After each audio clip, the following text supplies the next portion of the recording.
Just removing the doors of our fridge. So there's a top cover that comes with a screw. So we have to unscrew that. Don't forget to remove the cover underneath, and then the water, the water line underneath. You just unplug it. So we'll have to unscrew the bolts and then the harness. Same thing over here, and then we just take it out.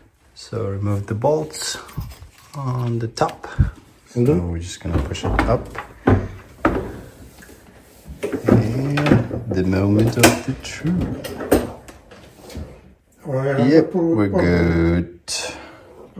So one is done. There was a plastic water pipe. So just make sure you remove the washer. You can just plug back in after you remove the door. So we're gonna remove, unscrew this and remove this so that we can fit up here.